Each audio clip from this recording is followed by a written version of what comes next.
What's going on, everybody? C4 here, and we are doing live player grades after the Philadelphia Eagles just got back, hopefully on their feet with a victory over the New York Giants, 1-0 in the NFC East. I'm hyped. Hopefully you guys are hyped. I'm actually hyped for after this. It's going to be time for some Call of Duty in about 20 minutes, so can't wait for that. But, yeah, man, it was a big win. It was a game that I was a little bit uncertain about because Philadelphia wasn't playing their best. On paper, Philly should have crushed the Giants. On paper, what happened is what should have happened. But, I mean, Philly also should have smoked the Titans. Philly also should have smoked the Bucks, and that wasn't the case. But they went out there and did the damn thing, 34-13, to move to a very lovely 3-3 record. First place in the NFC East. Best-looking team in the NFC East, I say. Cowboys have looked terrible. Their defense has been good, but their offense has been terrible. Redskins got exposed against the Saints. They are just not that great. They're just an all meh. And the Giants suck. So I definitely still think this is Philly's division to lose. But we needed that win, man. So, yeah, not going to be super, super long here. We're just going to be doing grades. Because, like I said, I want to go play some Call of Duty soon. But first up, we do need to shout out to Saquon Barkley. I was a big fan of him at Penn State, and even though he's a member of the New York Giants, I still enjoy watching him play the great game of football. He went off. He was their offense today. We saw Odell Beckham Jr. getting very frustrated on the sidelines, which was, you know, the equivalent of Odell just finally realizing that this is going to be Saquon Barkley's team, not the $90 million man-child. Saquon Barkley now runs New York like he's Conor fucking McGregor. He runs New York. Very, very impressive, man. I mean, I think the conditions kind of came into play. It's going to be really, really tough to tackle Saquon, let alone Saquon while he's slippery, like a greased-up, naked, deaf guy. So, yeah, no, I'm not looking forward to that for years to come. But, I mean, do the Giants want to see Carson Wentz twice a year for years to come? I don't think so. So, looking at the grades, starting with Carson Wentz, who went 26-36, 280 passing yards, 3 touchdowns, only got sacked once. A+. Wentz is playing really after that Colts game, which is his first game back, which there was some rust. Since then, Carson Wentz is playing at the exact same level he was last year. I don't know with the games that he missed and with how hot Goff and Mahomes were in those games, unless both those guys drop off. Don't know if Carson Wentz going to get the MVP award this year, but I mean, you never know. There's a chance, but I'm not worried about it, man. I mean, ultimately, individual awards are nice, but you know, I playoffs. Win the division, get into the playoffs.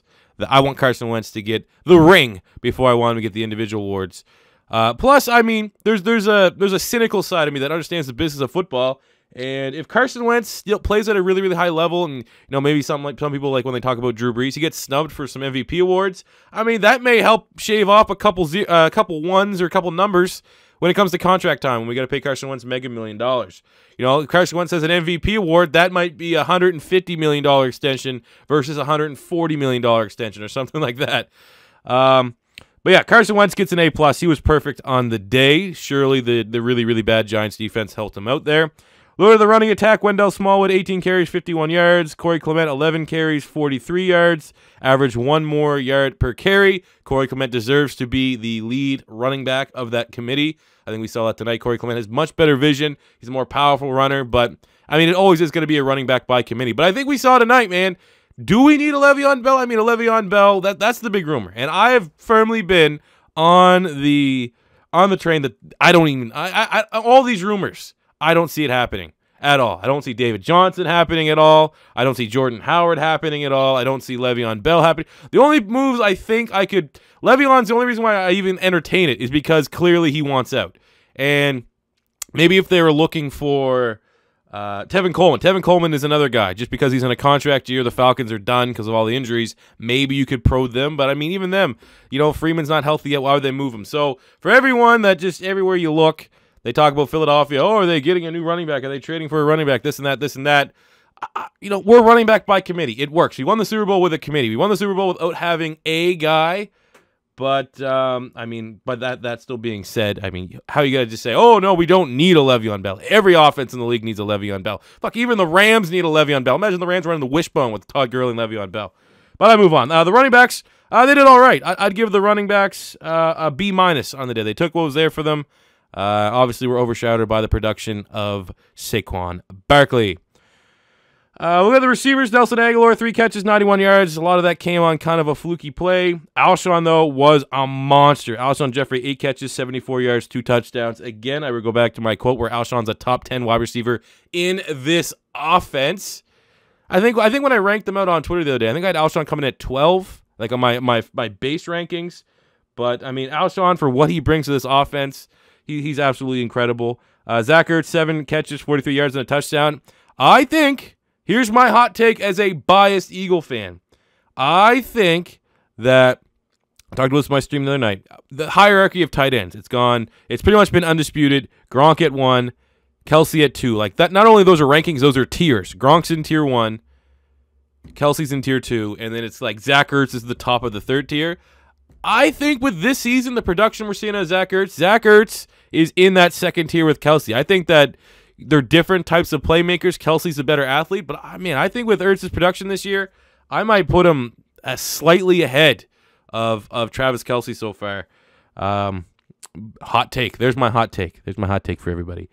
Receivers on the day, though. I mean, Jordan Matthews, both his catches were 3rd down conversions. I think receivers did a good job. No drops. B. They all get a B. Moving to the special teams, Jake Elliott just missed a long one. Cameron Johnson, average. I mean, just average special teams, C+. On the defensive side, Jalen Mills led the team with 9 tackles. He actually wasn't complete dog shit. I think we'll give Jalen Mills a C+. He was absolutely on fault on the first big Saquon Barkley play. He took a horrible angle. I was like, oh my God, I made a tweet like, oh, now running backs are abusing Jalen Mills. But he had a couple really good pass breakups, and it's just the lack of consistency. Again, it's becoming almost a meme on the channel. Move Jalen Mills to safety. Nigel Bradham actually played really, really good. Best game all year for him, 6 tackles and a sack. Malcolm Jenkins was pretty nice. Had a couple iffy angles on Odell. Jordan Hicks, 9 tackles, great game. Michael Bennett with a sack. Fletcher Cox with a sack. Fletcher Cox is playing as good as any defensive tackle in football right now. Destiny Vio had a sack. Camus had a pick off of a Jordan Hicks deflection. Defense did the damn thing. Again, I don't know how much you can weigh against the defense because Eli Manning, that passing attack was so bad, and still Saquon Barkley had some big plays. I mean, if they had a legit passing attack, this game might have been a lot closer. It wasn't like the defense played lights out, but they played with what they were going up against. So I'm going to give the defense here a B+, a good bounce back for Jim Schwartz and his unit. All in all, man, it was a good game. And I will say, guys, I'm probably sooner than later going to be moving these streams to Twitch just because I'm working on becoming a Twitch partner. When you become a Twitch partner, you're not allowed to stream on YouTube. I did like the fact that these got uploaded as a video on YouTube, but Twitch is just so much better. So if you guys don't follow my Twitch, it's in the description, and go hit that up because that's probably for the next month at least. It's going to be here, but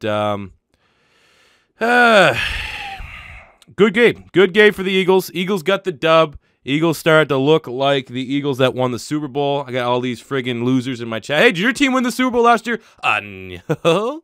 No, they didn't. No, they didn't. They were sitting at home watching the Eagles hoist the trophy. So game ball on the offensive side, I'm going to give it to Carson Wentz. He was perfect on the day. Game ball on the defensive side, a little bit.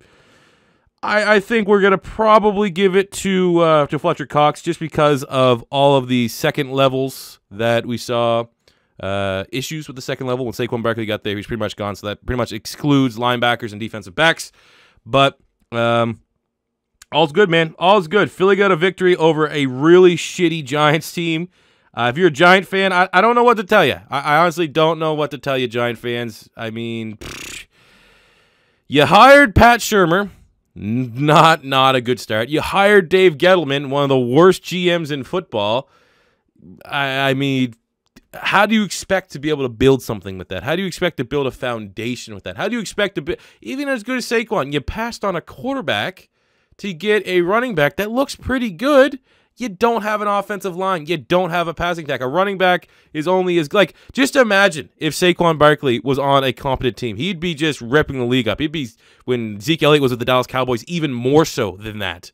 Someone asked me, Bears go in the playoffs. I think so. I like the Bears. I'm a supporter of the Bears and all the real ones know. When Philly beat the Bears last year, I said the Bears are going to be really, really good this year. They're my dark horse team. I called it then. I hopped on the Bears hype wagon back in 2017 before the Khalil Mack ridiculousness. So I hope to see the Bears do an I-8. But this is a big win for Philly. We got Carolina next week. Our Carolina games are always really, really competitive. It seems like Philly has got the better of them the last couple years, but definitely a big victory against a team that's a legit playoff contender, not a team like the Giants who are going to be in battling and hoping and praying that they can get Justin Herbert in the draft. But yeah, man, it was a good game. It was a good game. A must win for Philly, but not really. But also, like, they had to get a victory like this. So we'll take it, man. Carson Wentz, to God. Carson Wentz, to God. But that's going to do it for me here today, guys, because Call of Duty is dropping in 9 minutes. I'm going to be hopping over and playing a little bit of that. If you're on Xbox, don't send me an invite because I'll block you right away. Thank you for watching, and until next time, it's C4 saying peace out.